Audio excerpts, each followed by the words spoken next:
Hello, everybody. Welcome back to the P-LotPodcast. John here, joined once again by the main man himself, Michelangelo. Michael, how are we doing tonight, man? Well, I mean, listen, you're still pissed about my what fantasy happened. football my fantasy football team won, and So did mine. I was in a rut, so I needed that win, and this is about as tight as my fantasy league has been, maybe ever. Truly everyone is in it. Uh, all 12 teams. Obviously, there's the teams at the top, but there is a large pile of teams that are 5-7, 6-6. Um, and it's a battle. So I'm 6-6, currently sitting as the uh, sixth seed in the playoffs, with like 40 points or so behind the guy in fifth, and a handful of points above the first team out. So huge fantasy win. Needed it badly. But oh yeah, the Eagles, their loss was about as frustrating a loss in a while in terms of, like, just kind of I would say, like, sort of Yeah, vibe, it was the yeah. I first would game. say we Go were ahead. texting, and I said this feels like the Commanders game on steroids because it had similar vibes to the Commander games, but it's the Cowboys, and in the Commander game, Kenny Pickett was starting Yeah, I when texted when Jalen you. got hurt, got injured. Yeah, So it's like way worse, and it's yeah. obviously it's like going up 21-0, and then I see people on Twitter already like gloating, and then that was making me nervine because it's like way too early. I tend to stay off Twitter during games, and, like, when I went on after the game to then see all the gloating, like, 4 hours later on Twitter, I'm like, "Oh, so this is what people were victory lapping in the first quarter or whatever, or second quarter, so that's great." But, I mean, I texted you Sunday morning saying, "This is the first time in a I long said that on the time." show the No, day I before. listen, I didn't disagree with you necessarily. I was very hesitant in picking So the then Eagles, I but thought, oh no, I just pseudo I like after we did the show, I went through Saturday, and I just was not feeling good about the game, and it was truly the first time since the wild card loss to Tampa where I genuinely felt that they were going to lose the game. Like, obviously, they've lost games, but there hasn't been a game, at all last year, and, up to this point, not until the Cowboy game, uh, past Sunday, where I was entering it like, they're probably gonna lose. And I felt that way, Sunday, and unfortunately, I was heartbroken in a way where it was like, I guess I felt like I was wrong, and then, everything kinda went into the gutters. Let's just get right into it. So, just a really, really, really annoying loss. I mean, you feel like, uh, a tide was being turned a little bit with the way they opened up the game offensively. They were throwing it, and they were hitting almost everything, that they were trying to do. They got, a little fortunate call early that obviously totally got outweighed by the end of the game, but, that punt that got deflected, that wouldn't have been a roughing the punter, but they called it a roughing the punter, very fortunate there. But the Eagles still gotta very go bad down and score a play. touchdown, and they did. They still drove down and scored the touchdown, so you gotta give them credit. Um, you get out to the big lead, Cowboys are turning the ball over, Well, you had like the fumble, and then the Cowboys picked it up, and then you had another fumble. where then the Eagles picked it up, and then you go Yeah, down, score again, you get up 21-0, you're feeling good. You kinda not concede, but it's like you give up the one touchdown, and then you they kinda go. immediately for some reason. So they basically their whole thing is build a lead and then like Sit on it. sit on it to ensure they'll win, which has worked a lot. You can't say that that hasn't resulted in wins, but they did it way too early in the game. Like you do that in the fourth quarter when you're up. Yeah, no, like, you think of the Steeler game last year where they got up to a lead, they got the ball with 10 minutes to go in the 4th quarter, and they killed the entire game. But then you think, you know, to the Broncos, like, this loss was a different version of the Broncos loss this year. This is now the 2nd loss on the season where they've gotten out to a big lead, and their inability to run the ball is really tanking them at the moment.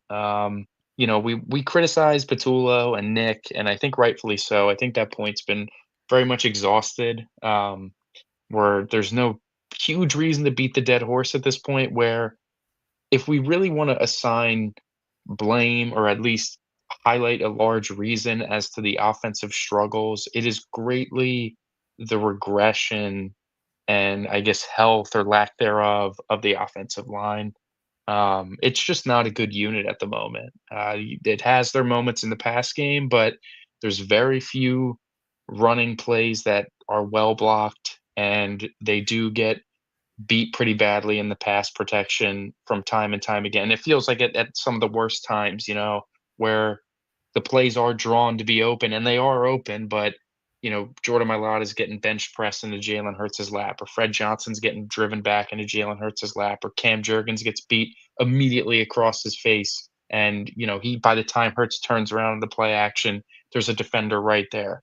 So the bad offensive line play has done a lot to hurt this offense. And if you really do want to go and repeat and be successful in January and whatever, you're going to have to be able to run the ball a little bit better. I mean, this is the Broncos game. They didn't run the ball really in the second half. And again, it's one of those things where we're texting or whatever, and we're not like totally anti them throwing it in those spots because it is what's working, and it feels like I don't know how many times I text everybody during the game, just never run the ball, because they run the ball, they get a yard and a half or they lose a yard, it's stuff at the line. It's like, well, now you're just behind the sticks. And in a game by game situation, in must win games, you're probably going to try to peel away from it if your running game isn't working. But in like a step back, big picture situation here, they're gonna need to run the ball if they really want to compete and, beat the Rams in the playoffs and beat other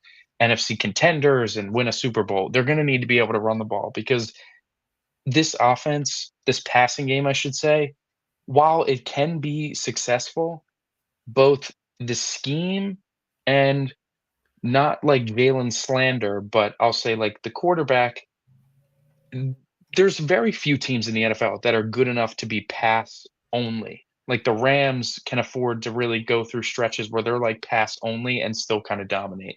The Chiefs can go through stretches of being pass only and still have great success moving the football. The Bengals, when Burrow's healthy, they can be pass only and they could have successful offensive games. Besides like those handful of teams, there are pretty much no one else can afford to be like pass only and succeed. So when the Eagles kind of find themselves in situations where they're trying to be pass only because the running game is so poor, it only can work so much, like whether it's the offensive line not holding up on a couple reps or Jalen being just a little off on a throw and AJ and Devontae not reeling in a ball they're used to reeling in, or, you know, being pass only, eventually the ugly head rears itself of the passing concepts not being so great all the time. Like at the worst time, here comes their classic hitch routes that are so predictable and nothing's open in the biggest play of the game. And all of that culminates into what this offense is, which is just not a good unit at this point. The easiest counting stats, they're bottom 10, I think maybe bottom 8 in the league in like points per game and yards per game. And they're like 25th in success rate. That's just not good. It's really unacceptable for the amount of Well, I would talent. say like I think I said this to you. I said this to other people, and I think everyone's kind of in agreement. I think with they have so many drives. See, we talk about like the three and outs, and then everyone sort of harps on the scheme, right? Where a big reason they get these drives negated or killed is because of penalties. This year, they are greatly, Like the Eagles greatly defense being hurt by does not penalties. really get penalized a whole lot. All their penalties, a lot are on the offense. False starts, holdings, illegal shifts. Yeah, they're like top 5 to top like 7, I'll say, in penalties, penalty yards, pre-snap penalties, like all the bad stats. And there was And that if one you take chart that was going exactly, around of uh like how many penalties you commit and then how much they're affecting you. And the Eagles are in that quadrant with a lot of slop teams where it's you're taking a lot of penalties and it's killing you. and I think part of that's on coaching. However, like Michael, this offense for the most part has been together for several years. This usually with the bad teams commit all these penalties. It's a big reason is you have A a lot of bunch of changing parts. you have so many changing parts where I do feel to a certain extent, like, listen, Patullo's gonna get fired and he should be fired.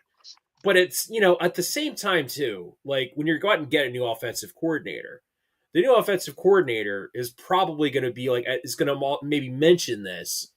And to at least Howie Roseman and I think Nick Sirianni and Jeffrey Lurie, he's like, the players got to take some accountability in all of these mistakes. And that's what Jordan Mailata said on the Players Lounge on WIP last night, because they were trying to bait him into slamming Kevin Patullo. Patullo, sure. And then he kind of brought up, he's like, listen, like, we need to stop playing like crap, basically.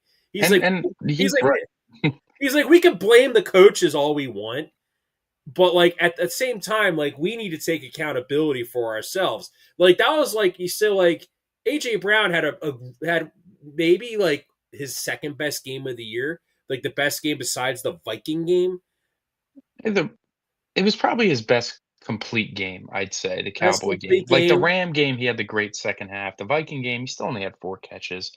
Um, this was definitely his best complete game. He was a force kinda the entire time. And to the best of my knowledge, he didn't, say anything of like heavy note, nothing probably worse than what he said lately.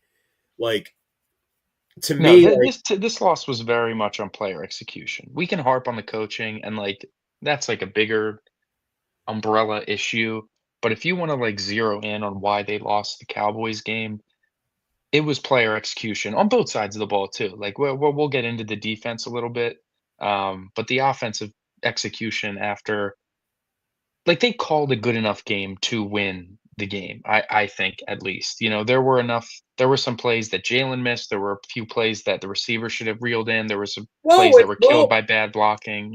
well, I mean, so like the hand, like you had like Fred Johnson hands to the face. I rewatched it. It was from what my understanding was my friend who's a former offensive line coach for high school. He brought up the fact that like he's grabbing him up here. He says, and if your hand gets up here, that's not really hands to the face. Hands to the face is like this. Up. I mean, he's still, like, under, and, Well, like, he said when that your was, hand is that high and the defender's head's going back, it's gonna get called every time. You gotta be smarter.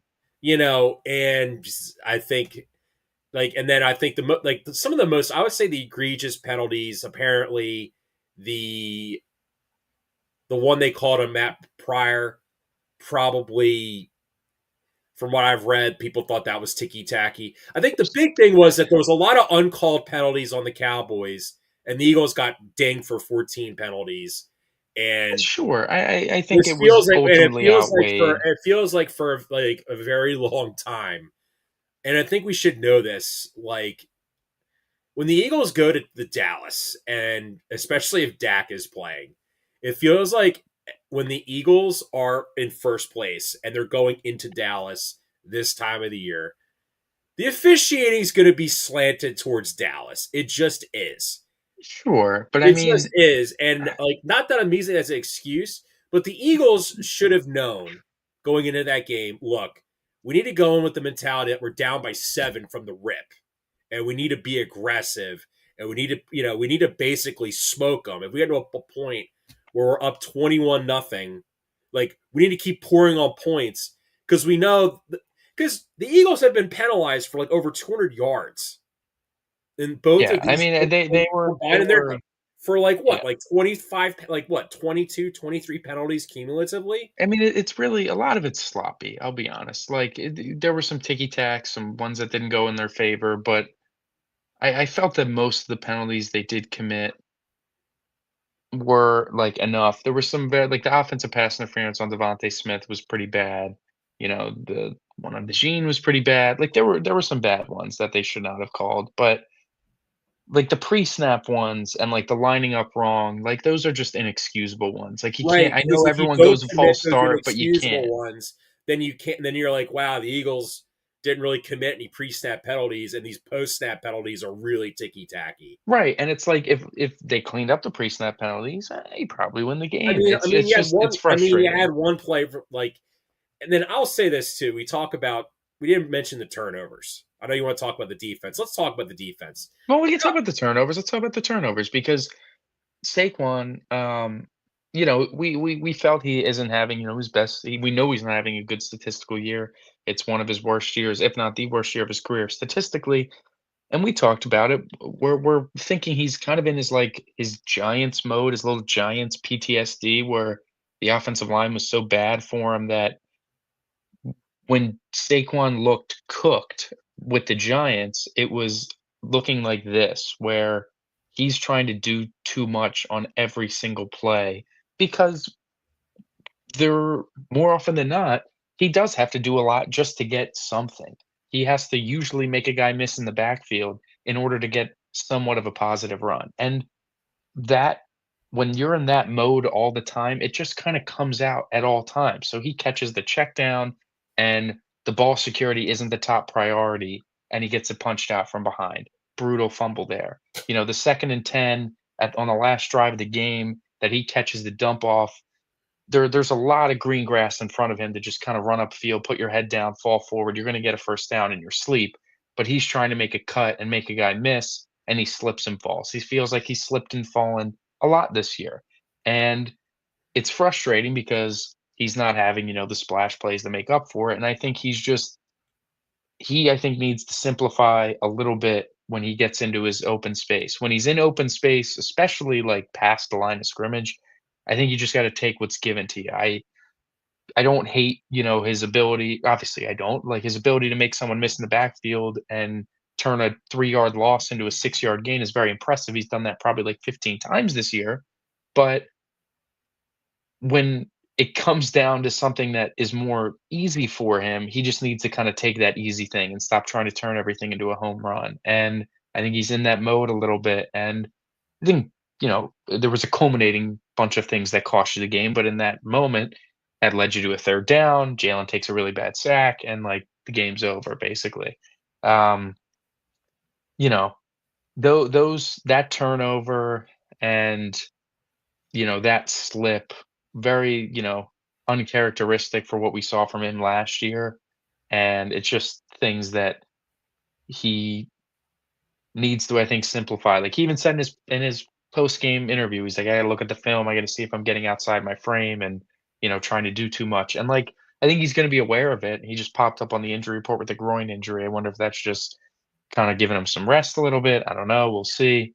Well, I mean, But I would say, I mean, dude, like, I don't want to see people tweeting like, oh, 50-50 timeshare backfield with Tank Bigsby. Like, no. no, the Bigsby discourse is like they're giving him carries on 2nd and 20 and, like, 2nd and 15 when there's a light box, so he's averaging 9 yards a carry, and, like, do I think we could benefit from giving Bigsby some more carries, especially on maybe a first down? Sure, I think we could. Does that mean it should be 50-50 split? Of course not, but should he probably get more than 1 in a game? Yeah, I'd like him to get maybe about 5 carries a game, especially if Saquon's not gonna get much more than, like, 12 these days the way they're running the ball. Maybe you do give Bigsby 3, 4, or 5 carries Well, and a I would couple on say, first yeah, down. yeah. But like the play that probably should have decided the game, but it like kind of didn't in a way was Xavier Gibson, fumbling that, getting Yeah, absolutely shellacked that's on a that. that's a cuttable offense. Well, You know yeah, because guess what? He got cut from the Jets for doing that. yeah, and it's like Britton Covey's here. Britton Covey was a great punt returner before he got hurt. Like, he's here. There's no reason for him to not have the job at this point. It's a very easy cut Gibson, add Covey to the 53 man, and there's your new punt returner. And, like, Gibson gets some offensive snaps to give him like a couple jet sweeps and stuff. And it's like Covey was killing those in 2022 also. Like, and last year as well, he was doing pretty nice in those Yeah, if little things. Brent He just got Covey's hurt for not 6 weeks. physically the same player he was, then why is he even on the roster? Because you're That's what I'm right. saying. He So, like, should if he's be. here, I just give agree him with the you. job. But yeah, that was just. I think I texted. I thought I texted you. I said Gibson better be hurt on that because him. I mean, he got just leveled. He got So, clocked. He got but clocked. he caught the ball at the two. Just let the ball go out Let of the the ball land. back of the That end was zone. it's the fumbling, but also that too, like catching the ball when you should just let it go. And like in a tie game, it just, you know, I don't know. He could have got a 12-yard return. He still wouldn't have got it back to the 15. Like that's not I don't a 12-yard punt return's usually pretty awesome. But if a 12-yard return's only getting you to the 15-yard line, let the ball go, man. I'll take my risk if it's gonna bounce straight up in the air and the Cowboys are gonna down it at the 1. Good for them if they can do that. But ultimately, I guess it didn't matter because the Eagles did get a stop and they did get to their own, out of their own end zone with a couple plays. But um just another like just sloppy stuff there. It's been sloppy has been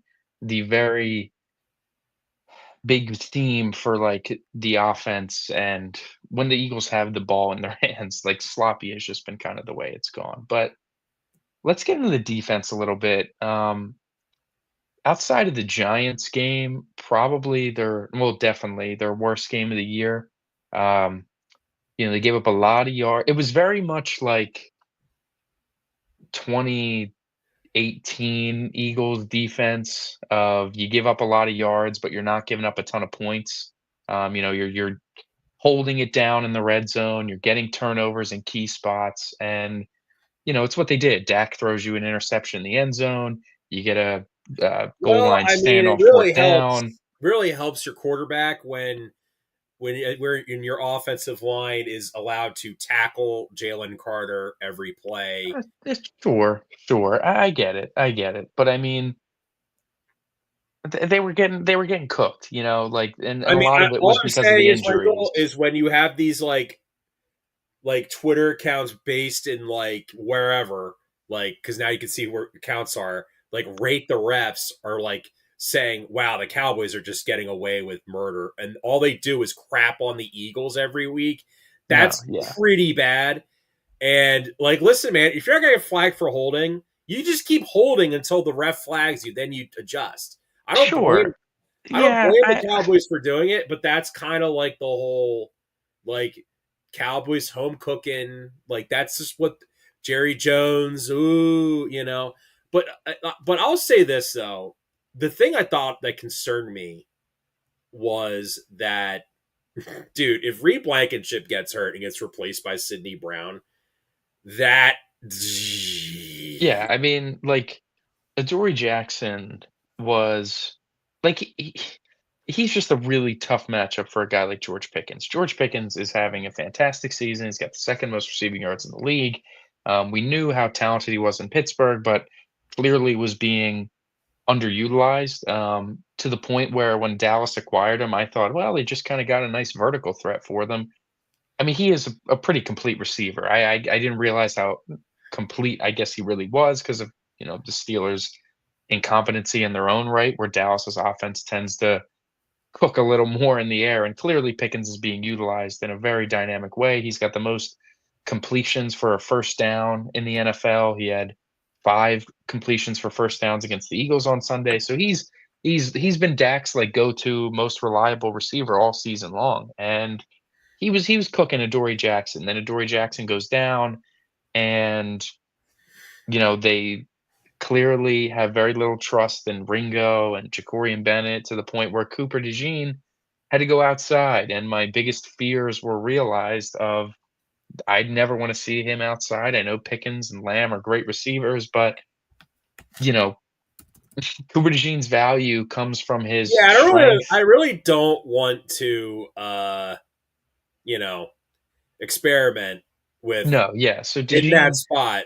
was getting cooked outside. But part like it came like hand in hand of Jackson getting hurt and then Reed Blankenship getting hurt. So while Cooper DeJean was unable to, cover guys, some of the deep balls were also you're watching Sidney Brown come flying over late to try to help break it up, where maybe Reed Blankenship is over there a little sooner to help break it up. So Reed Blankenship is very obviously, we heard Darius Slay say this after last season that Reed Blankenship is like the guy. He's the leader. He's like the glue that holds it all together. The captain of the defense. That when he is gone, when he is out, the whole entire secondary is pretty much in shambles. I mean, it feels like Discombobulated. no one is in the right spot. Everyone's late to something. So very happy to hear Vic Fangio say that he's going to play Friday, more likely than not, um, because Makuba with a broken leg is going to be missing some time, perhaps the rest of the season. And if you were down both your starting safeties, I think things would be looking quite bleak um, in the secondary. But it seems like Blankenship's going to play, and Sidney Brown is going to play alongside of him. Not very excited about that, but I'm hoping I that feel like with you could sort of hide Sidney you Brown next can to because Reed I mean, if we Blankenship. remember, Sidney Brown was playing a good chunk of the snaps early in the season while they were kind of bringing Makuba up to speed with the scheme. And while he wasn't anything spectacular or even maybe good, it was a lot less offensive than what we were watching Well, I think this you might past see Sunday. Coop. So obviously, the play that sprung that got the Cowboys into like chip shot field goal position. I was texting my Hmm. buddies. I was like, "Dude, Cowboys are gonna throw," and he's like, "Oh no!" He's like, "No way!" Like their kicker can bang 65 yarders. I'm like, he missed a 52 yarder. I said they can get a play to get them within like less than 50. I said, trust me, they're gonna go for it, especially how discombobulated the secondary was. And then Hmm.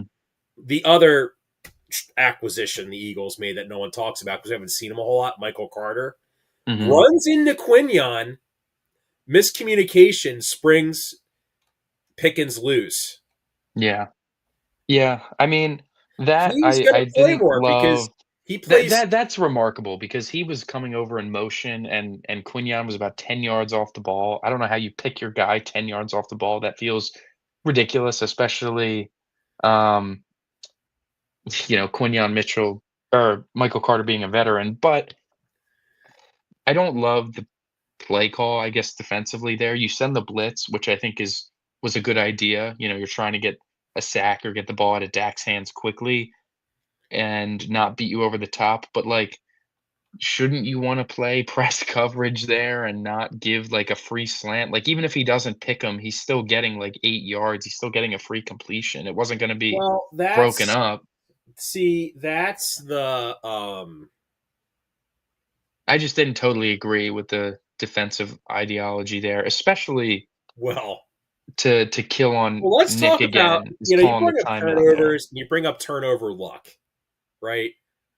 Mhm. Turnover worthy plays. The Cowboys had two that they got very lucky that they happened. Like the way they landed. The first one that you're just haunted by, and I'm also like I'm very upset by it haunted by. The considering Zach Bond how drop pick.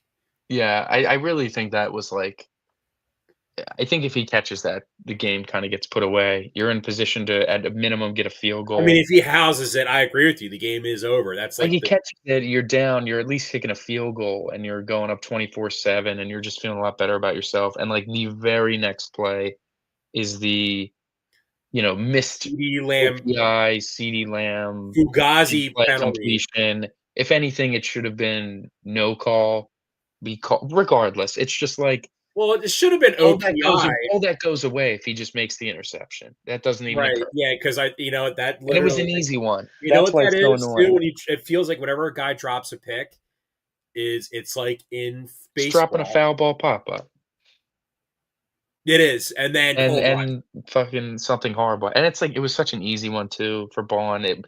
He really didn't have to reach. It literally went through his hands and hit him in the face. It was that easy. Something he'll catch 9 times out of 10. He caught like all of those last year.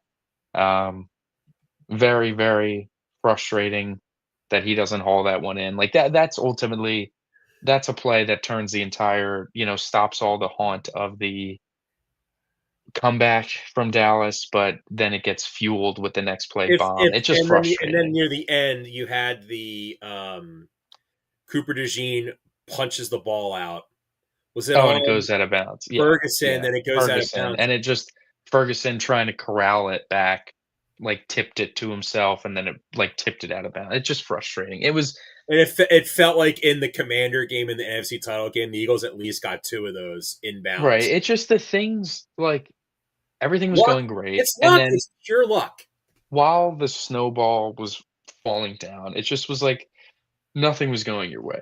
Elliott's missing a field goal, which, like, uncharacteristic. Jalen, the one out route to AJ Brown is what I have in mind, where the throw's a little high, but we've seen AJ Brown catch those all the time, and, like, the connection was just a little off. And it's like when those sort of things aren't going your way, and not that it was, like, not self-inflicted. He could have made a better throw, he could have made a catch. Um, it's just kind of the way the game was going. It feels like, in baseball, it's how many more halfway down, or in basketball, how many more halfway down threes gotta bounce out and not go in. And in baseball, it's like, Schwarber just missed that one. And it's like it was just one of those games. And after after the drop pick and then the bomb to CD, I was like, okay, I see where this is going. I'm getting, like, not that the game was the same, but, like, the vibe of, like, the clear recovery game was just flying through my mind. I'm like, it just feels like a loss at this point. They need to do everything they can to hold off this voodoo. Then the Xavier Gibson fumble happened. I'm like, okay, so there's no point in me even caring about this game anymore. And then they get the stop, and I'm like, holy shit. And then uh, it was such a angry roller coaster that always felt like a loss, and then they just kinda gifted it to him. But all this to say that, all the worries about what Lane said very early in the season, what AJ Brown's been saying all season, and what most of the fans have been saying is that here's a week where the defense isn't perfect, and, like, far from it, but the defense isn't perfect, and you lose because the offense can't keep scoring. What would it have taken? One more touchdown, they probably would have won. Two field goals, and they probably would have won.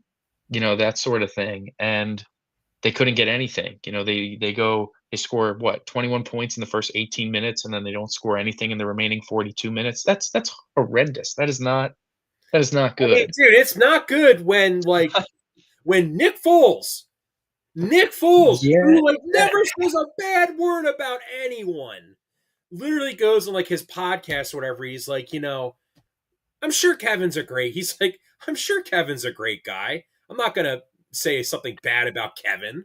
I'm sure he's Yeah. great at. He says, I'm sure he's great at play. I'm sure he's great at. He's like, I think he said, I think he's great at coming up with game plans. But there's an art to play calling that not Mhm. everyone can just do it. Not No, every. and we saw it with Brian Johnson. Do I think Brian Johnson's a football moron? Like, no. No, he's a good quarterbacks coach, but like Right. you're not But going to play have calling, it's Stoutland a to call different. plays probably for a reason. You're going to say he's bad at his Exactly. job.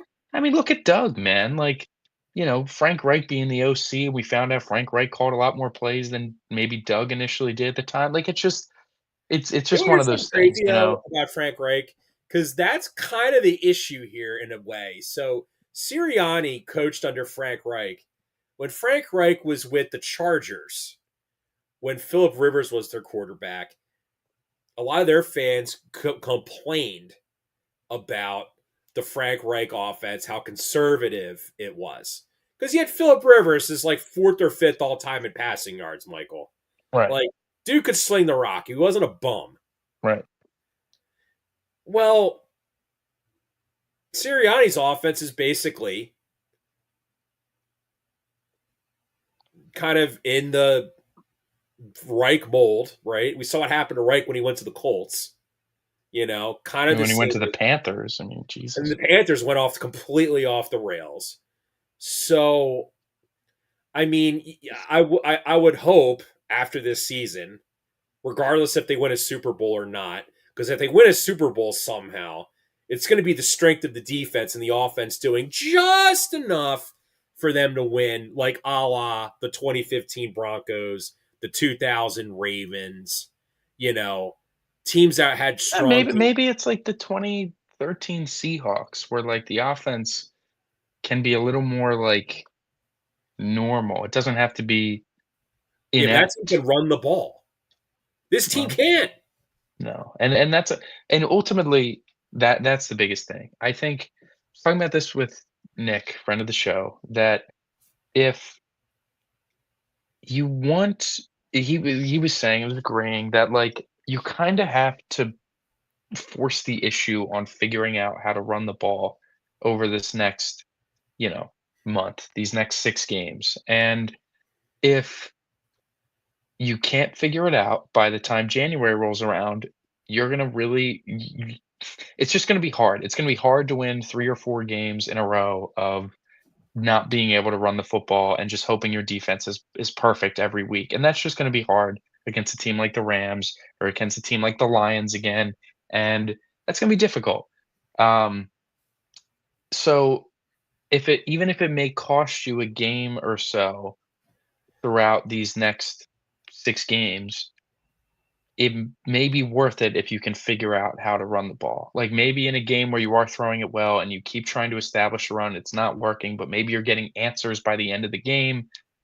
Maybe it's worth it if you lose one of those games somehow or whatever, if it means that you get the answer to fixing the running game. And if maybe maybe the answer is just the offensive line needs to be better and that isn't going to happen this year, then it's just going to be a hard grind to what feels like an unfortunate playoff loss at some point, the way things are going. Like, they've obviously beaten all the teams that are good and gonna be in the NFC playoffs, at least once, we'll see the Bears on Friday, but it's just gonna be hard to do it again where the way you're gonna have to do it is by asking the defense to be impeccable, and, like, that starts with them being healthy, and already they're Makuba down, so they're already starting at, like, a disadvantage, and Adoree Jackson's not gonna play Friday either with a concussion, so you're at you're already, you're already getting banged up a little bit, so they need to be healthy and perfect if this is how the offense is gonna keep going, and that's a lot to ask. You're asking a lot.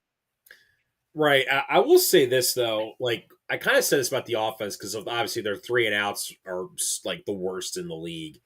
Mhm. You know, I just thought of it. I was thinking like the Eagles average like 21 points a game. I think 20, 21 points a game. They're like 20th in the league. It's Look probably it up like right now. Give me a moment. Give me one it could be. second. It honestly might be a little higher.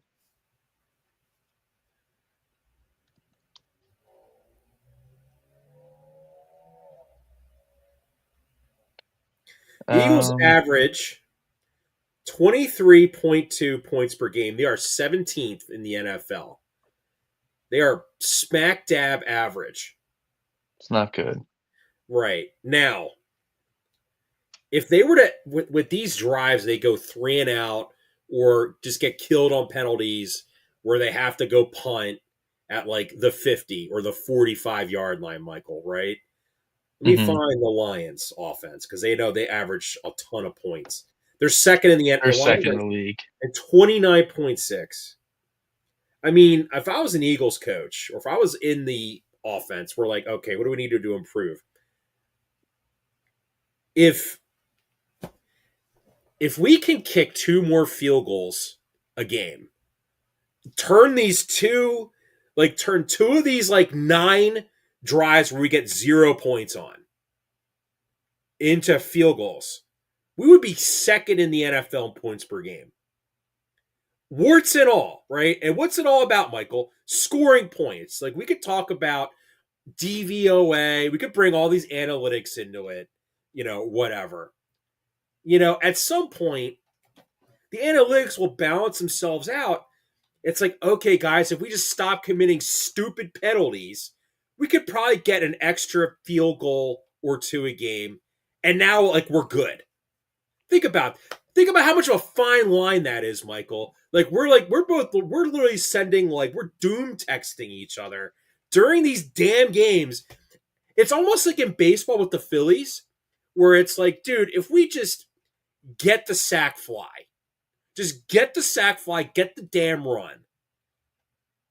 then it's not. You know what I mean? You're gonna win most games. No, I get it. It's just they just don't feel But I think that's part of the issue. Is I think to, and I'm not absolving Patullo or Sirianni, no, by because the they way. don't feel close. Like, it's not like, "Oh, they're stalling in midfield." It's like, they're getting a lot of 3 and outs. Like, they'll get You it the know how ball you get in in the field field. goal range, even if your offense is kind of like strong. They're not taking. They're. I mean, they need to take more Think of the shots. Lions game, John. They how many times did they get the ball spotted to them at midfield because they were failing on 4th down, and they weren't getting points out of it.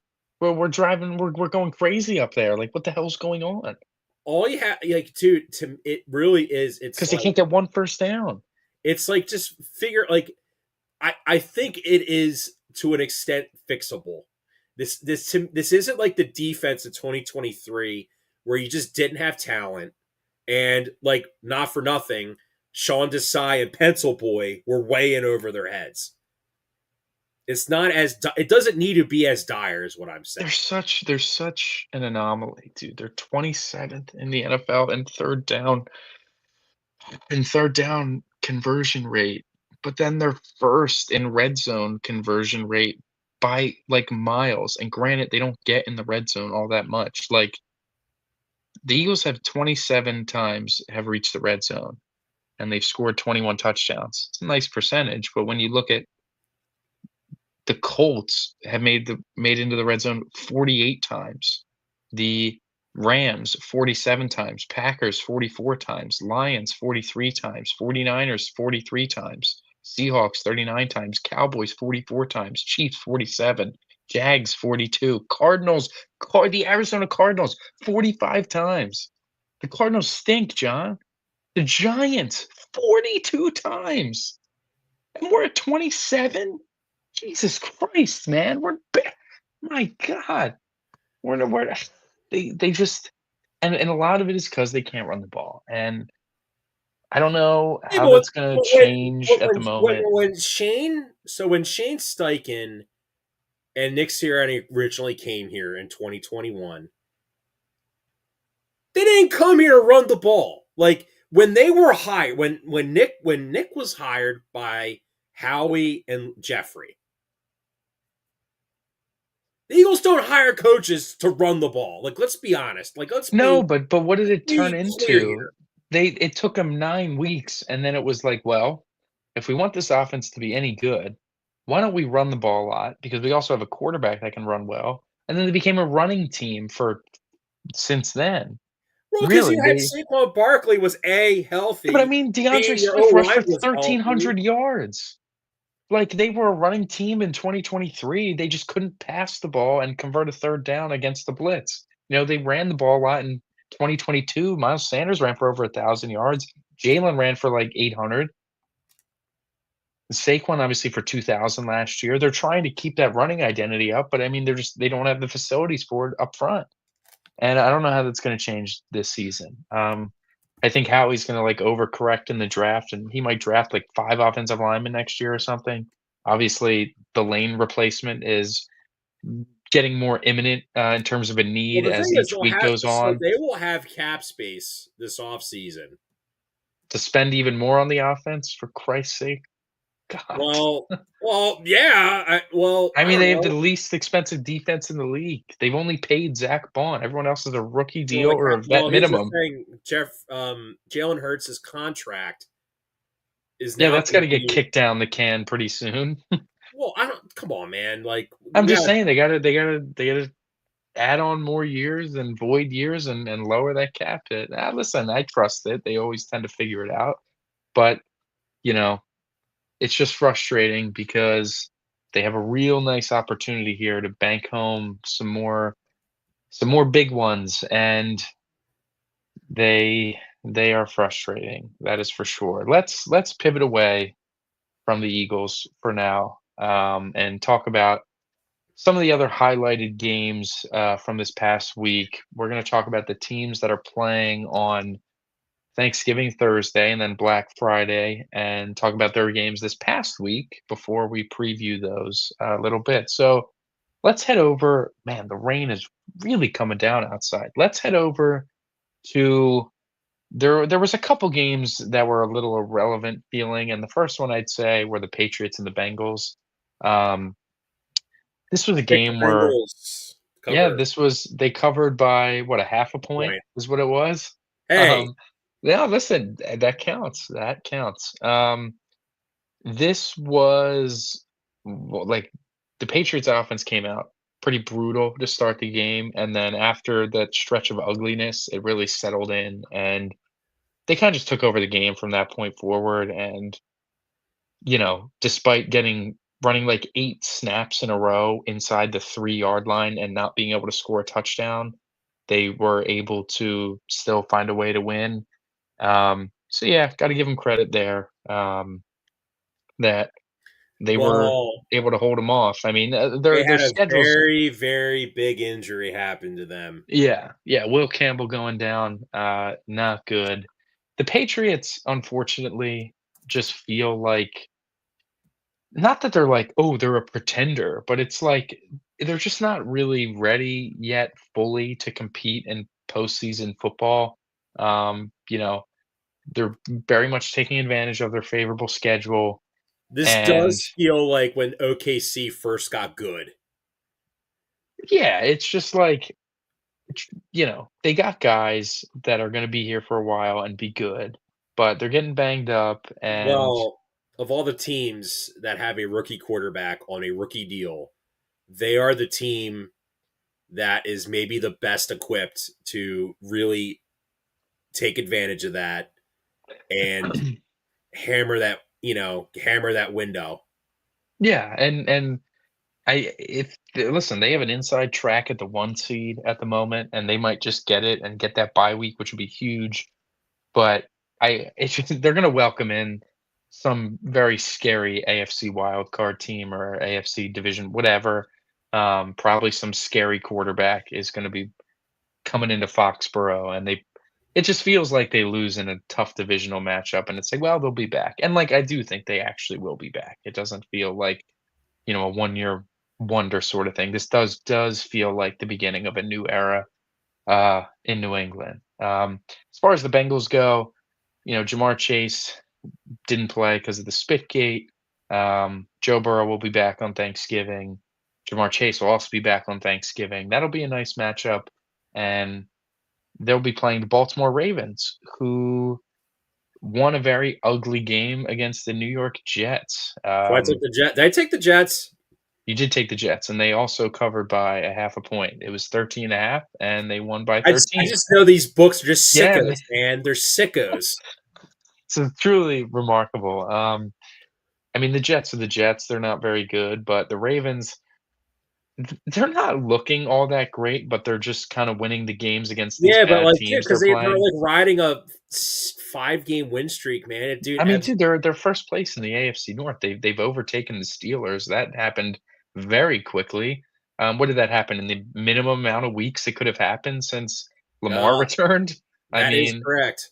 yeah. So I mean, they didn't waste any time. And again, like I said last week or last episode, that if the Ravens, their top priority just has to be stacking wins, and as they go along the season, figure things out and get to a point where they feel ready to be competitive in the playoffs. Unfortunately for them, I just think their offensive line is not up to snuff, and their receiver room is just ultimately not good enough to create consistent separation. And feels like every red zone highlight or every clip I saw of the Ravens game was Lamar running for his life. And in years prior, he'd be running for his life, and then there's a Raven wide open that he hits for a big completion, and now it's like he's running for his life. The ball's flying downfield, and no Raven is open anywhere, or he's taking a sack because no one's open. And it's just one of those years. It's the down year for the Ravens. The offensive line's not great. The receivers we know haven't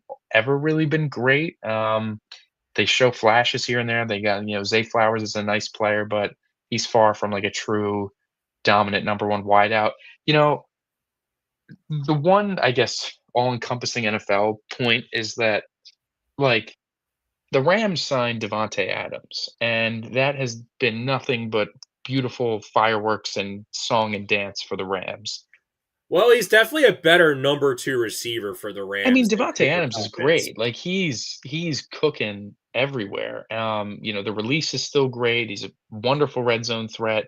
He's still got speed, even though he's 33 years old. And it's like that really would have helped pretty much every other AFC team that is a good team. That would really Well, would have helped I Kansas City. suspect. See, Really would have helped Baltimore. I think Really with would have helped Buffalo. Tay Adams is that I think he wanted to stay in California. Like I mean, because regardless, I he's think if the from money was he big, played at Fresno State. He's a California guy. I mean, at the time, Rams, Ravens. I mean, the big issue with the Ravens though is like, is there any reason why they like if the Dolphins were trying to get a first round pick next year for Jalen Waddle, then if the Ravens called the Dolphins, who had a worse pick at the time than the Bills did, why wouldn't you just trade your first round pick you're probably going to use on a wide receiver anyway to I get mean, Jalen Waddle at the sure. deadline? I just think that Devontae Adams was available, and I mean, I don't think I agree with you though. you all could have But if all the those dude teams doesn't could have if offered the him more dude money doesn't than the want to be on the Rams. East Coast, you're kind of screwed in free agency. That's why I mentioned trade because you kind of don't like if you told Jalen Waddle, "Hey, do you want to play with Lamar Jackson in I mean, if you Baltimore?" told Devontae Adams you want to play with Lamar Jackson, you think he would have said no? Well, no, but like Or Josh Allen or Patrick Mahomes? but he had the choice to pick where he wanted to go. He chose Matthew Stafford and Sean McVay. Like They I could have don't. up I just think they could have upped their offer. Like I'm not What's his contract here? Let me it's look up. not much. He got like 22 guaranteed roughly. Very similar guaranteed money Well, to Cooper Cup. I think that was sort of like a done deal before it was a done deal. I don't know, man. I just think that was what the going rate market was, and you could have spent a little more on Like a the Rams have apparently like a crap load of cap space next year. A lot of free agents they got to re-sign, but they have a lot of cap space. I don't know. I'm not in the business of excusing these three front offices with the three best quarterbacks in the league that are unable to build good enough weapons around them. Like I'm just go pay an actual really good receiver. Stop trying to like rinky dink around with these scat guys and these number three receivers and these fake number one guys and like the Ravens had no trouble signing DeAndre Hopkins, but you weren't going to go get You Devontae know, Adams. everyone makes fun of the Titans for signing all these washed up wide receivers. Bro, the Ravens do it just The as much. Ravens take the Titans washed up guys, like so. It's just I don't know. It's just anybody could have got Devontae Adams, and I they would have agree. been a hell of a lot better off for it. But All regardless, that right, was the let's talk tangent. about this next Giants game. Lions, man.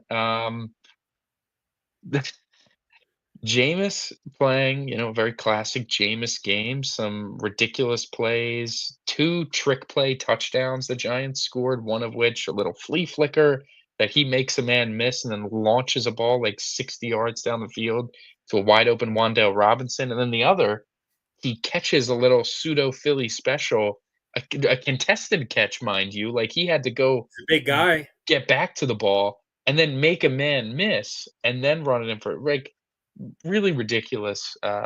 Classic Jameis Basically Winston the type of crap performance. the Lions used to Yes, run with yes, Ben Johnson.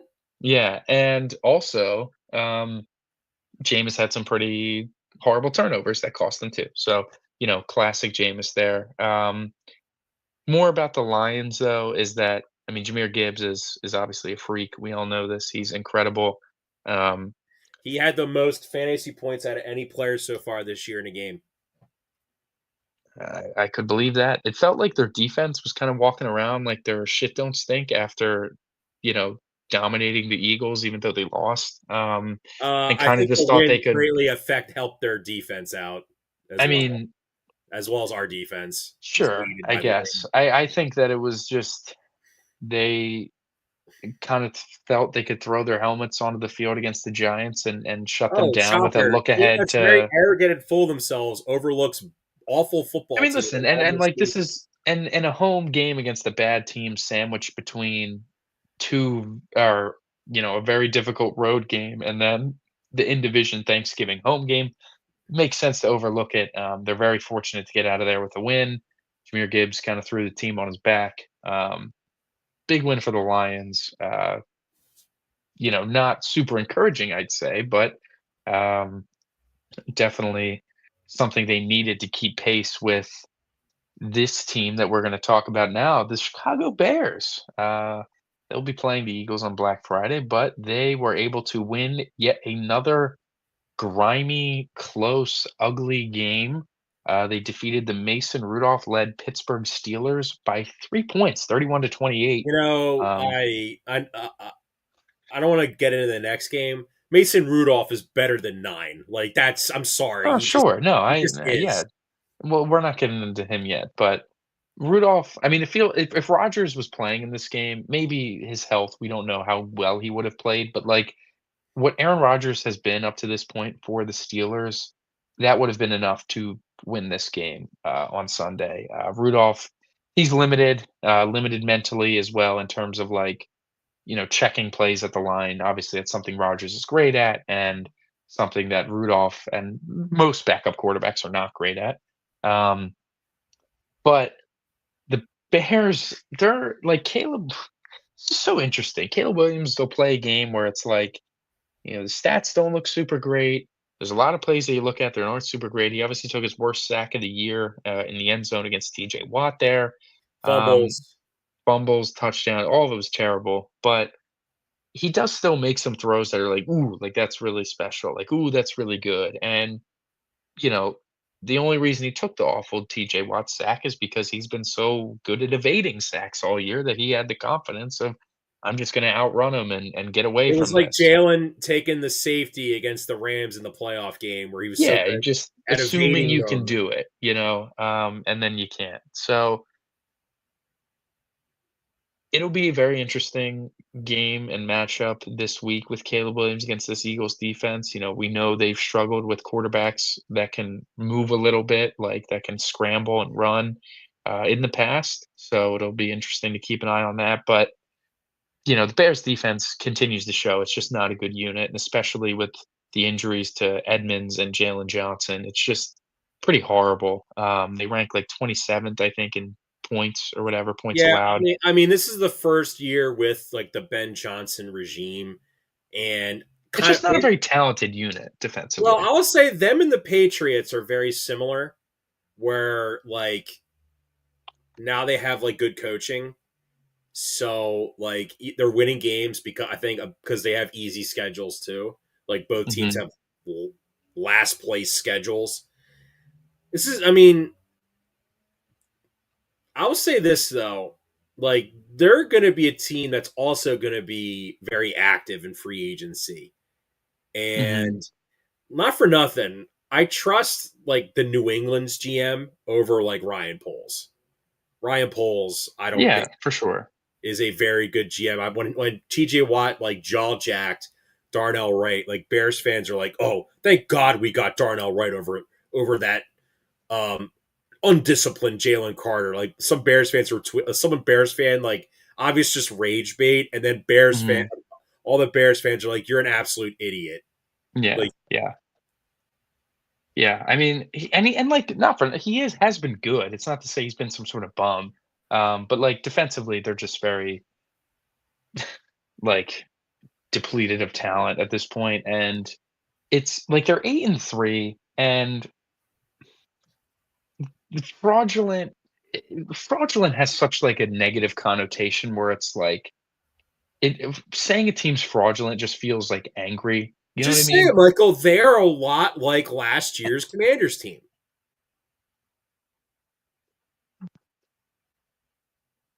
except I Jaden Daniels was better, hold on. Yeah, better than Caleb Williams. let me digest this for a second. Like, defensively, they're definitely pretty similar. I think the Commanders' offense last year was more, like, reliable, I'd say. I don't think this Bears team would have had a chance to hang, like what did they put up, 50 on the Lions in the divisional round? I don't think the Bears would have done that at all. Um It's similar. There's certainly similarities. It's I guess in, like, the way the games are kinda going, where it feels like all the breaks are sort of breaking their way in the most, like, un-Bears way imaginable. Usually, it's everything goes against the Bears, and the Bears can never catch a break, but it feels like this year they're getting all the breaks. Everything's going their way. They're choking games, but they're still winning, and it's like, this doesn't feel like I the mean, Bears at don't you all. think it's more miraculous that they scored that touchdown despite giving up the onside kick than like a Hail Right, like, Mary? they're yeah, like, they're 8-3, but they're, like, pretty clearly the 3rd best team in their division, I'd say. So, all right. I have Jaden Daniels. I'm pulling up his numbers from last season 25 touchdowns, 9 interceptions, played in all 17 games. Would you like to see Caleb Williams' numbers I'm sure through? they're not as good, I have to say. Okay. And listen, I didn't disagree with it. I think the offense as a whole I in First Washington off, is Caleb better. Williams. All right, Michael, you have to admit, I know you like Caleb Williams. Don't I deny do it. like Caleb, I do. All right, Caleb Williams this year has 16 touchdowns and 4 picks. He is on track to finish with the exact same numbers passing that Jade Daniels had last year. I mean, sure. We're The only we're just reason, like, watching it, though, like, we see it, it's not nearly the same. Like, the Bears are a good running offense, but the eye test does not tell you that. Like, that okay, is you look at the stats and you see it's there, but when you watch the Bears, you don't see a good running team. You don't see a great run blocking team. You just see, like, I guess Ben Johnson's cooking up just enough. The Bears are very much poised to, I would say, honestly, miss the playoffs because their schedule is brutal to end the year. The entire top 3 of the NFC North have a pretty difficult schedule to finish the year, but the Bears, I'd say, is probably the worst one. Um, I think they're poised. I don't think they're going to win the division. I think there's a good chance they miss the playoffs, and if they make it, I definitely think they lose in the first round. And I think they're taking steps in the right direction, absolutely. But I do think they're a few little ways away from actually being a true contender. And that's like everything. That's Caleb getting a little better. That's getting a lot of help on defense. That's, you know, making that receiver room a little bit better. Maybe make the running back room a little bit. It's just everything's got to get a little bit better if the Bears want to truly be serious. Um, but it's time. There was another NFC North matchup. The Green Bay Packers took on the Minnesota Vikings, and on full the display, banged up Packers. on full display was, I would say, maybe the what is he, like, the 45th best quarterback in the league? Is it worse than that? He's he's definitely outside the top 32, like, with ease, I think. JJ McCarthy. Is it sad that the only two quarterbacks in my lifetime, Michael, that the Vikings have drafted that look remotely competent, and I'm 37 years old, by the way, that I've seen, Michael, are Dante Culpepper and Teddy Solid. Bridgewater. That's it. That's not good, man, and especially because 'cause they've drafted a lot because Well, like a lot of them are Christian back. Ponder, Yeah. Tarvaris Jackson, RIP, and now you got 9. 9. Yeah, I mean, I don't know how you could have been sold on a kid that in, like, every big game that his college team played, their offensive strategy was to just not throw the ball. Like, Even just like Will Howard and like Quinn Ewers, who they like were they were part of the offense. Like, JJ McCarthy was no, and, like, honestly, disservice to Michigan. Like, I'm faulting them for this. You're a top flight program. I know you wanna win, but it's like, Jesus Christ, man. If you think this kid's a bum so much, then the hell are you doing? But yeah, I mean, the lack of reps are just well, all so there. I'll say this. This is like an old head reference I'm about to make. Yeah, Or kind of like so you've heard of like the Miami Hurricanes of like the late 90s and the early 2000s, yeah. how they were just had like they at one point the running back room, they had Willis McGahee, Frank Gore, Clinton Portis, and Edgerrin James at one Mhm, point in their running back room. Okay. Their mhm. quarterback was his name's Ken Dorsey. You probably heard of Ken Dorsey. He's an NFL coach. Course, yeah. You've heard of Ken Dorsey before. He was their quarterback. Ken Dorsey was a seventh round pick, Michael. He basically looks like Nine did when he was in college. They basically what happened was that JJ McCarthy lifted some weights, looked good at the combine, and the Vikings just decided we need a quarterback, which is true. They needed a quarterback. And they completely overdrafted him. Like, I think it's to a point where so much needs to change for him to get actually, like, viable in the NFL that it's worth cutting your losses now. I'm not saying, like, get rid of him or whatever, but I'm saying, like, go get a new quarterback next year. Like, he's gotta put on more muscle to get, like, the arm strength up, and then he's gotta clean up some more mechanics, and, I like, could buy the Vikings as a fringe playoff team next year, like a fringe wildcard team, if they brought in Kyler and Kevin O'Connell can just fix Kyler. yeah, no, there's a lot of there's a lot of quarterbacks that could have potentially moved, whether Kyler Your dad or is calling me, by the way. he's probably calling you about, Thanksgiving, if I had to guess. I mean, I'd give him a call back after this if, Yeah. you know, that's my assumption, just to confirm some plans, but anyways, yeah, I think that the Vikings would be better off with a better quarterback. He just holds the team back in every sense of the word. The Packers were able to run the ball like 40 times this weekend. Jordan Love's playing with like one hand basically. Josh Jacobs was out, and it was just a pretty calm, casual like blowout. They held them to under 200 total yards of offense. Um, they what was it? What was the crazy stat? It was like if you include the sacks as like negative passing yards, the Packers had like more plays than the Vikings had passing yards, I think was the crazy stat. More plays than passing yards Yeah. if the sacks negated passing yards. Pretty putrid. As far as Green Bay goes, they're banged up, but their defense has been playing pretty well against some struggling offenses. Offensively, they were able to do what they love to do, which is just kind of pound the football for whatever reason. Obviously, in that sort of game, it was fine and smart to do, but uh, I do think their ceiling comes when they kind of open it up. We'll see how they look Thursday doing that. But I, you know, their defense is very, very good. Can be inconsistent at times, but Micah Parsons truly is a game wrecker. Made their starting left tackle, whose name like consistently escapes me, because he is a Marisol? good, yeah, Christian Darrisaw, and made him just look not very good, and he is quite good, and Parsons made him look pretty bad. So yeah. This final game we want to talk about before we get into our picks for Thursday and Friday is the Colts and the Chiefs. Game of the week. Game of the week, sure, yeah. The Colts couldn't really do much of anything on offense kind of the entire game, I'd say. All the like underlying stuff was pretty bad. The success rate was bad. The third down conversions were bad. The passing game was bad. The running game was I bad. mean, All of you're it was bad. playing. I mean, I'll say this: Daniel Jones, like, did he have a great game? Like, not. No, No. Was he bad? No. he wasn't. I No, he wouldn't. wasn't terrible, but I mean, like he wasn't. I wouldn't pin the loss on him. I mean, I would say this: like, listen, we all knew entering that game the Chiefs were. Well, go ahead, go ahead.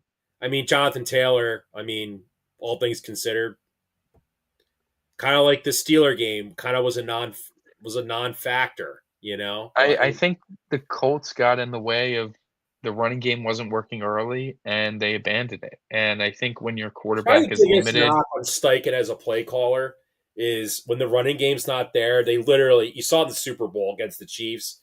The running game's not there. They will just straight up abandon it.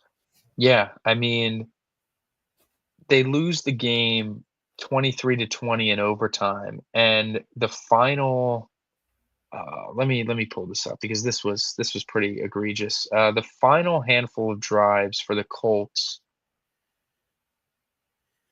after they kicked a field goal to go up 20-9, and they had an 11-point lead entering the fourth quarter. And the first drive in the fourth quarter, the Chiefs fumble. They get down all the way into the red zone, and Kareem Hunt fumbles. And after that happened, it felt like, wow, the Chiefs Game are really going over. to lose and they're going to miss the playoffs. And then they proceed to go -2-yard run up the middle, and then incompletion, punt. Chiefs drive down, score a touchdown. Next drive, incompletion, 7-yard completion, incompletion, punt. Then the Chiefs punt, and it's like, okay, we have the ball back here, up 3 points. We can really put the game away. What do they do? Incompletion, 6-yard pass, punt. Like they after they had an 11-point game and the Chiefs fumbled, they ran the ball one time and then threw the ball the remaining plays to go through 3 straight 3 and outs. Run, pass, pass, punt, pass, pass, pass, punt, pass, pass, pass, punt. And the Chiefs are able to tie the game and get to overtime. And then, John, you may say, well, what goes down in overtime? 4-yard pass, 5-yard run, and then they get stuffed on 3rd and 1 on a run. They try to get to it, and then the Chiefs go down, kick a field goal, win the game. They got away from the run, like you said, Steichen. The run game wasn't working, and they got away from it. And when your quarterback is as limited as Daniel Jones is, and like pretty much that full stop, you need to give the ball to your best player. And your best player is Jonathan Taylor by a mile. And he's Exactly. It's so like good. it's like 2019 Tennessee Titans. Yeah. Daniel Jones is Tannehill, basically. And Yeah. you gotta feed the ball to Derrick Henry And it's like back if then, and they're now you truly feed the loading the ball to Jonathan. box, yeah. If they're truly loading the box, you gotta find a way to get him the ball out in space. Yeah, but if Throw it you're to going to him in the read flat, option, they're going to something. crash and cheat to stop Jonathan Taylor. Get Daniel Jones involved in the ground game. He can move too. Yeah, no, it just was too much putting the ball in Daniel Jones's hands. And it's like maybe he's trying to test him to see if he can do it. And like he just can't. Michael, Like, I honestly, I just think it was a case of, hey, you're in Arrowhead. It's considered the hardest place to play in the NFL. You had the Chiefs on the ropes, but like, come on, man, we've seen Patrick Mahomes win these games all the time. I It's mean, not all it would have taken was like among the three and outs, maybe so. like 2 total first Can downs, and I they just probably don't I'm have gonna, enough time. before we jump into the picks for the holiday, we'll call them the holiday picks. Yeah. I want to bring up something about the Jaguars schedule, just because that the Jaguars are only one game back of the Colts. There is a possibility if the Colts, who have their schedule now, their difficulty now ramps up. Yeah. There's a chance the Colts could maybe get like the 7th seed. I mean, they could. We could say it. They could miss the playoffs, They could John. I miss the mean, playoff. their Okay, all right. schedule is very difficult, and they're a game up on the Jags, who are. While we don't really have a lot of belief in the Jags, they are clearly a mixed bag that can win any given Sunday. I Clearly, have no read on the Jags. It's literally they like can win any game, and they could also lose any game, and we the have no idea what Jaguars that's are going to end up basically in. like the magic 8 ball of the league, where you Yeah, shake but it and yeah, anything can happen. but Well, also the this is the Houston Jaguars Texans, schedule. John. Okay, What's go that? ahead. No, This go is ahead. the Jaguars schedule. They play the Titans this Sunday. Okay. Then they play the Colts at home. Then they play the Jets at home. Then they have to travel to Denver to play the Broncos, which, look, man, we know your proclivities towards Bo Nix. Listen, we'll see Did Bo by Nix that just hand time. them the game? Maybe. I don't know. He could do that theoretically. And then they got to play the Colts again, and then they end the year playing the Titans. So, Michael, the Jaguars have 3 insanely winnable games, and they can split the Colts matchup, and they could Yeah, win the division. yeah. I mean, at this point, the division is totally on watch. If you're the Jags, just beat the Titans twice, the worst team in the league, and beat the Jets, and you probably win the division. Yeah, and it's like it's also the Texans are only 2 games behind the Jags, or excuse me, behind the And the and the Colts, and the and the Texans have the Texans best defense in the league. Like, split the their split. Texans defense can stop anybody. And it's like, okay, so there's your 2 teams in your division that are on your heels. And then it's like, let's look around at the other teams in the AFC playoff picture. And you're like, oh, Patrick Mahomes and the Kansas City Chiefs. Oh, Josh Allen, the Buffalo Bills. Oh, Lamar Jackson, the Ravens. Oh, the Steelers who have 6 wins. Like, there are a lot of teams that are competitive right now in the AFC where I wouldn't favor the Colts to miss the playoffs. I wouldn't even necessarily favor them to not win the division, but I do think that it is quite possible, and like you mentioned, that they end up sliding from one of their, you know, perches at the top of the AFC. But we will see how that unfolds as the coming weeks come and go. But we need to look at now.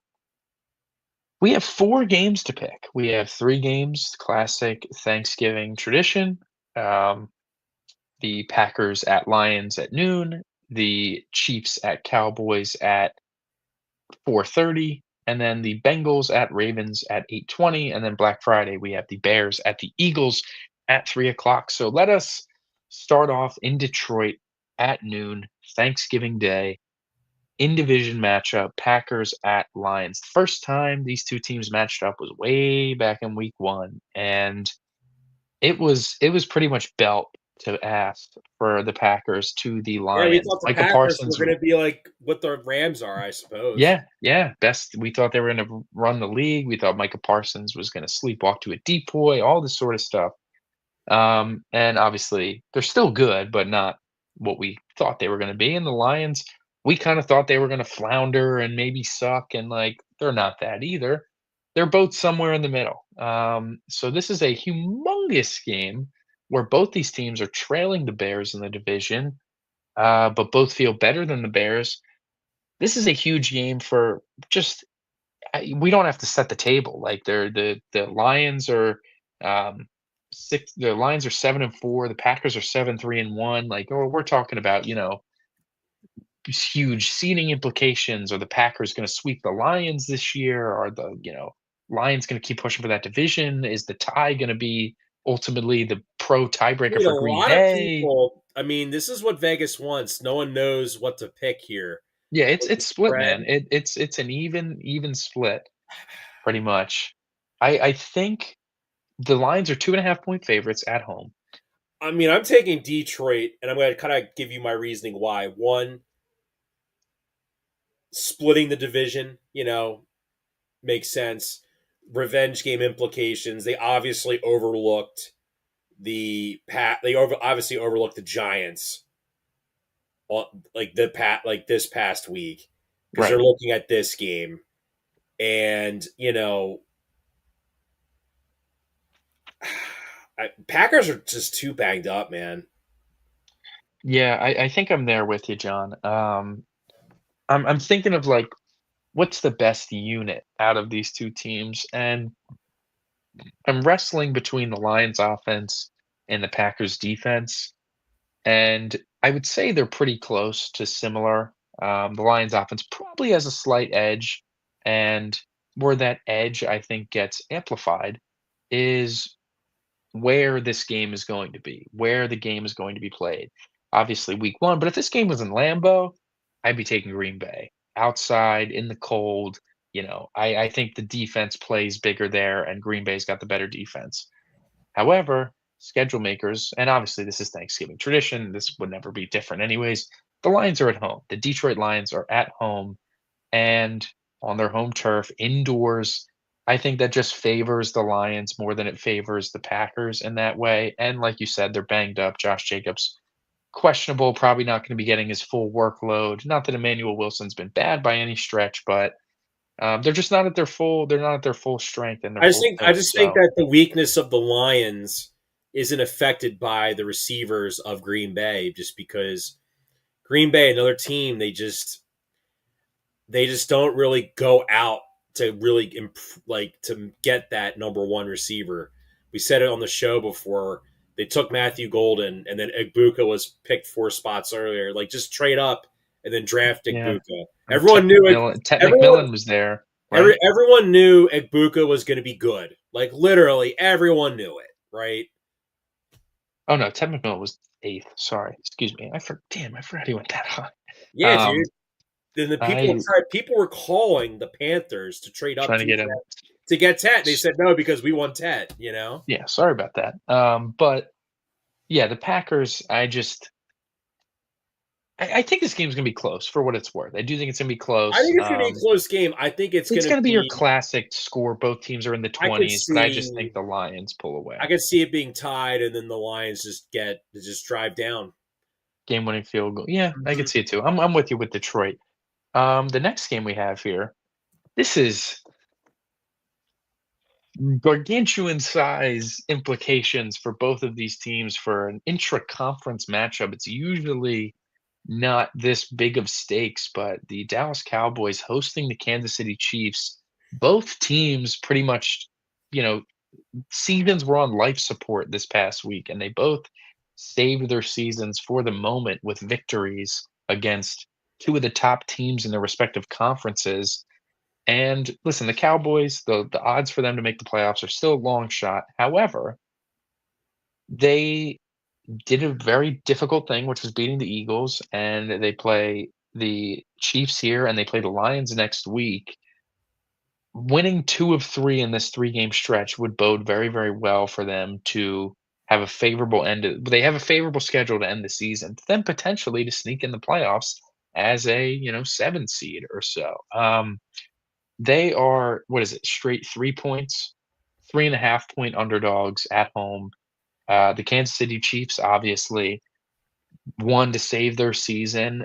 They probably could afford maybe one other loss at this point, but it would behoove them to, like, run the table for a little bit and Well, make their no, lives a little it's easier. all about building momentum because Yeah, and it's like that Colts win, come from behind, gritty, whatever, that should be a momentum builder for them that, in theory, should carry over into Dallas on Thanksgiving. I'm taking the Chiefs as well. To me, Hold on, I don't know if I'm taking the Chiefs, but go ahead.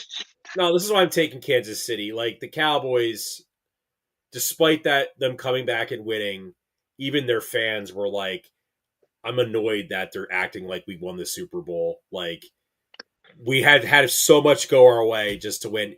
To you know what it felt. You know what that reminded me of when we played New England in 2015, and like we had the 2 pick sixes, and we almost still lost, almost still blew that Yeah, game. yeah.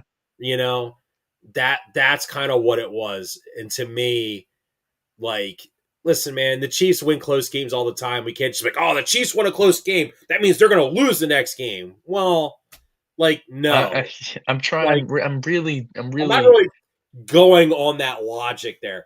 Now, listen, man, Chiefs. There's gonna be a lot of Chiefs fans at this game. You know, there's a lot of Eagles fans at the last game. There's gonna be a lot of Chiefs fans at this game. I want to. I'll say this though.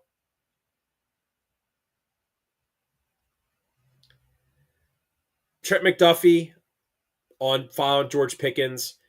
Spagnuolo just got to dial up tons of blitzes. We've seen this a lot with Dak this year. He'll have a really good game, and then he follows it up with a stinker right after. And that's kind of been the Cowboys season. It's like they look when they take 2 steps forward, they take 2 steps back, and they're just stuck in neutral. Mm, mm, mm, mm. I I don't know, man. You want to take the Cowboys? I do want to take the Cowboys because I'm thinking how this game is going to look, and it's like the Chiefs haven't blown anybody out or won comfortably against anybody that has not been like hot ass. And like, if I had to guess, the season's going to end, and it's going to be like, the Cowboys defense before the trade deadline was the worst in the league, and the Cowboys defense after Oh, the when the trade Ravens got deadline was, Roquan Smith. yeah, like I mean, listen, we saw Quentin Williams is been a massive impact, like, Yeah, the season Chiefs don't altering run the impact. ball. They can't run the ball, so who I cares? I Who I hear cares you. about Quinn and Williams? And I I mean, Trey Smith is very much banged up. That doesn't help. I mean, Quinn Williams can rush the passer. We know this. I think I'm going to take Dallas plus 3.5 because not necessarily that they're going to win, but I think if the Chiefs are going to win this game, they're going to win a close game, like you said. And I just think to me, it screams by a field goal. And I'll take the Cowboys plus that extra half a point to cover. I'm thinking of that defensive matchup for KC, and it's like if the Chiefs are going to cover, I don't think it's going to be a close game. If the Chiefs are You want to hear? You covering, want to hear something disgusting? hmm, The big matchup is Matt Nagy, the offensive coordinator for the Chiefs, former Bears head coach, against his successor, who is the defensive coordinator for the Dallas Cowboys, in Matt Matt Eber, Eberflus. listen, maybe Eberflus is cooking something up. I don't know. I Uh, I think yeah, the cooking I something think up right the only way the Chiefs carry the cover, like you said, is if Dak lays a stinker. If Dak lays a stinker and Dak lays a stinker, then the Chiefs are going to win pretty comfortably. I just don't know if he's gonna lay a stinker. I think he's gonna play all Do you right, and think I Dak's think divisional record against the NFC East is like one of the most annoying things you've ever it's seen? annoying and good When for you them to see not some of play in the the ways NFC. they win games as a result of it.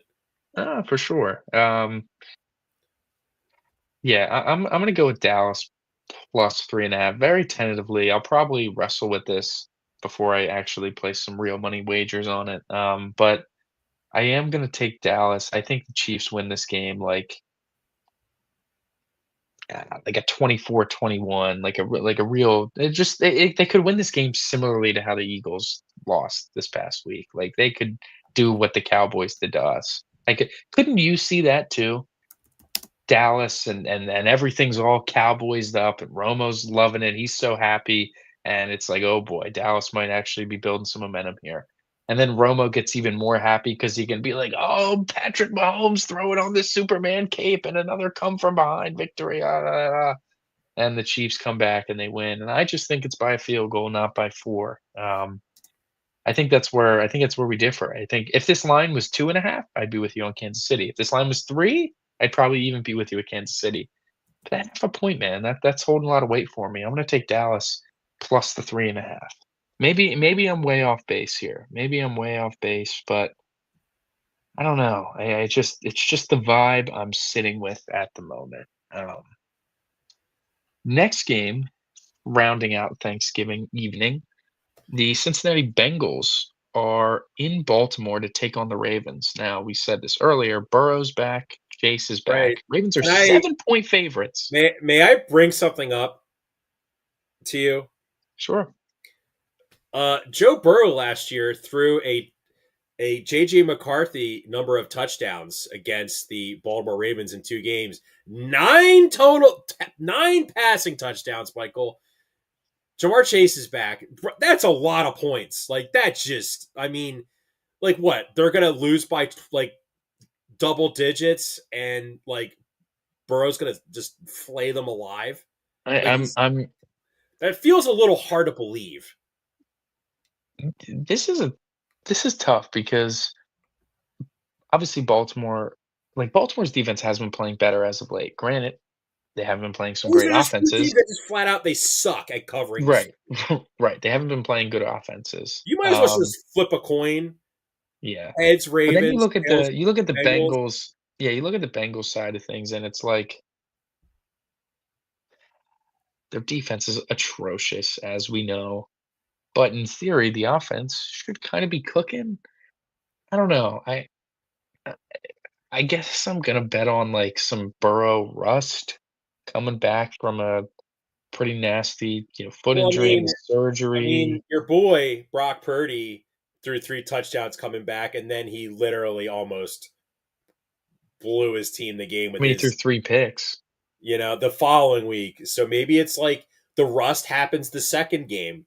Like, he's going to cook Baltimore, and then who do the Bengals play after Baltimore? Let's see.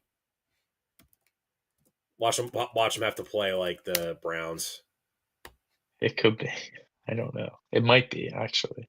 and then Miles Garrett's going to get nine. Is going to break the sack record that day. Oh, they play the Bills after they play the Ravens, Michael.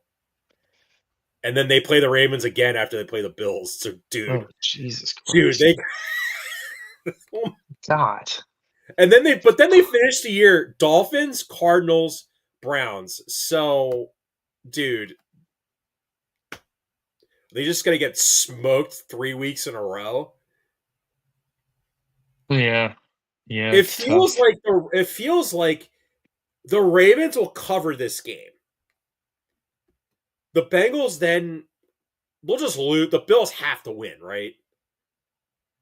What, they're gonna win the last Josh 5 and Allen is they're going gonna win to 5 in a row to end the season again and miss the Josh, playoffs by as half a game? Tony says, Josh is just going to stat pad like crazy on the hapless Bengals. Yeah. Then they're going to Are probably cover against the Ravens in the second matchup. Then they'll win the last 3 games against like 3 teams that are basically given up on the season. And then everyone's going to be like, well, if the Bengals just go out in free agency and do something they never do, which is spend money, well, they don't do that. and then draft, That's not happening. There's a better not chance draft they trade Joe draft a Burrow guy than that someone spend who in free someone said agency. might be the most like boomer bust pick in recent NFL history in Shamar Stewart, who has Yeah, I got mean, there's higher probability they trade Joe Burrow in the offseason than sign big money in free agency. Um, but I'm gonna take Baltimore with you here. I don't know. Weird. Like it's a good Thanksgiving slate. I think we should get 3 good I games. I agree. have no idea what's gonna happen if I'm being completely honest. But yeah, let's wrap up here with Black Friday football, Eagles Bears. We talked a lot about the Eagles already.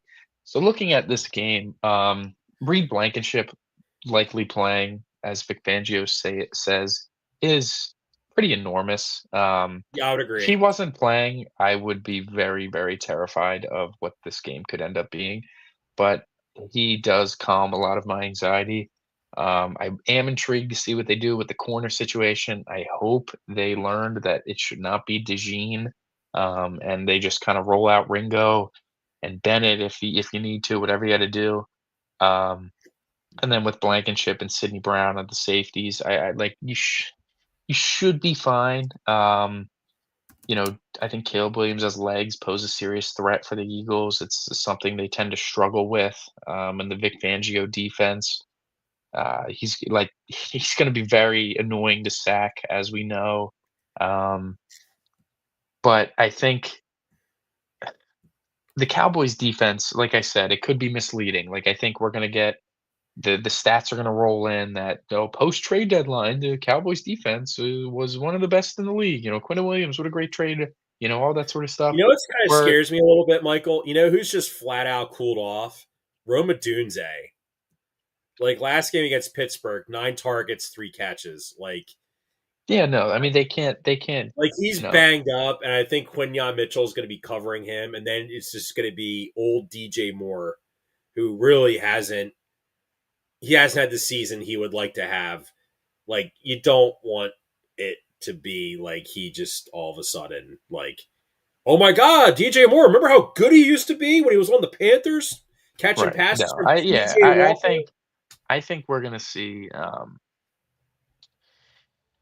the biggest thing is gonna be the Eagles offense. If they can score on a like actually bad Bears defense. You know, we thought the Cowboys defense was bad, and I'm telling you, it's probably gonna end up being good by the end of the season. Um, but this Bears defense, it did not add any like Pro Bowl, potentially all pro caliber players at the trade deadline. They did not add any difference makers. They are just a bad unit that is going to continue to be bad. So if there was ever an opportunity for a get right game, like the Eagles defenses they play the rest of the season are just not good. Straight up. The best one left is the Chargers, and that's like hit or miss. But all the other ones are just kind of straight ass. So if there's an opportunity for them to play like a complete offensive game for once, uh, at home on Friday would be a wonderful time to do so and kind of calm everyone's nerves a little bit. But until we see it, you know, you're gonna have to see it to believe it. I will take the Eagles -7. It's a huge spread, but I'm thinking, um, in my mind, this is a like 27 to like maybe 27-20. Maybe it ends up being a push, but like 27-13, and maybe the Bears score a late touchdown, and the analytics, they're gonna go for 2 to try to get it to 6, and that will make or break the spread. So, give me the Eagles -7. Let's see. Eagles 7-4 against the spread. Yeah, I mean, Bears when they 6. win, they cover usually. So, when's the last time Jalen Hurts has covered a 7-point spread?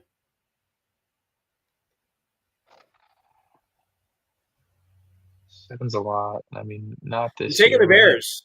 Michael, I hate to say it, but like until the Eagles can, I don't know, figure out their offense and I don't know, like I mean, it's Black Friday. Short week. Short week for everybody all around. And well, They covered a 7-point spread,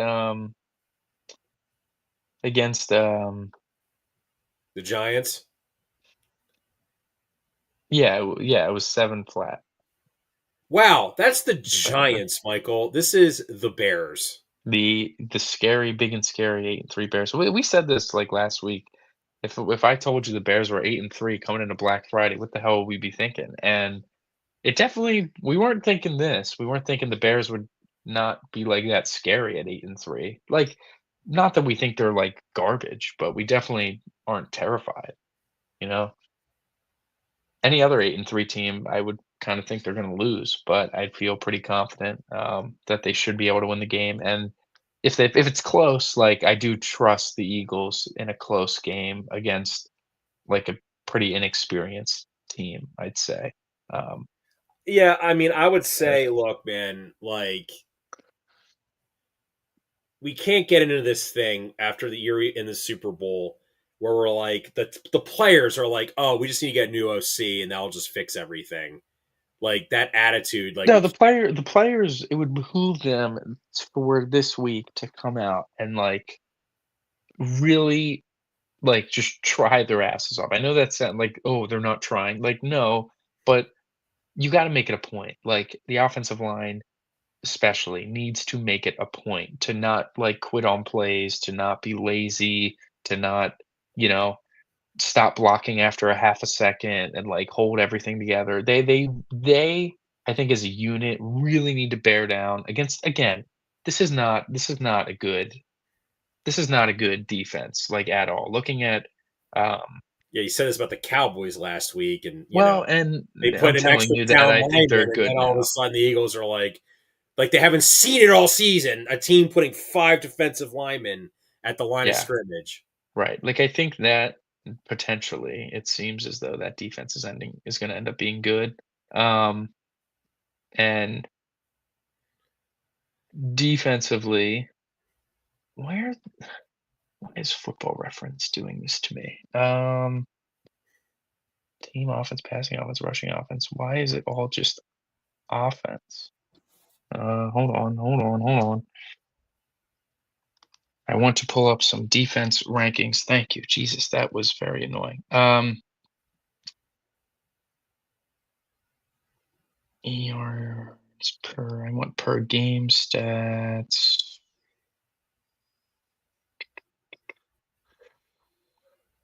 All right.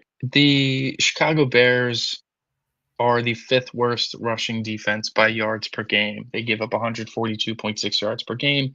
The only teams that are worse than them are the Buffalo Bills, Cincinnati Bengals, and New York Giants. Obviously, the second Giants game was the best Eagles running game all season long. They had multiple guys over 100 rushing yards. Saquon obviously hit a big home run, which was nice to see. Um, Passing defense, they are 12th in football in 12th worst in football, I should say, in passing yards allowed per game. Um, they are 15th, or they're about an average passing defense unit, but teams really just pound the rock against them. So the Eagles, what they want to do is run the ball, and if there was a team that they should be able to push around and run the ball against, here it is. So hopefully they can do that. I'll say my like low key storyline is going to be Saquon, is limited, and then Tank Bigsby, plays well because the Bears just can't stop the run, and then you're gonna have to listen on WIP until the Charger game. Oh, Saquon had so many carries, and like Tank Bigsby's playing well. Maybe Tank Mhm. Bigsby should get like half of the Saquon touches, and like we'll have a two-headed monster like in 2003 with Will Buckholder and Brian Westbrook. Like just dumb crap, Yeah, yeah, it'll perk up. But listen, if it like results in John a good Ritchie. rushing Like attack and a win, I will be more than happy. So you're taking the Bears. I'm on the Eagles. I could see them winning and not covering. I I don't want to imagine a world where they lose on Friday. And hopefully we don't see that. But we should be in store for some 4 good football games by the time we will be on this show again. So yeah, that that's our that show, is it. everybody. Take Thank care. you. We are part of the Fired Up Sports Network of shows. Please check out other Fired Up Sports Network podcasts like the P-Lot Pod, Water Cooler Talk, Bell Smashers, Philly Sports Love and Pain, Drunk on Broad, Beer Battered Sports, and the Fired Up Sports Show, which are available on all major podcasting hosting sites and social media. Also, check out Mark Ramos' Roundup on Fired Up Sports.com, which breaks down the happenings going on with all your favorite local teams.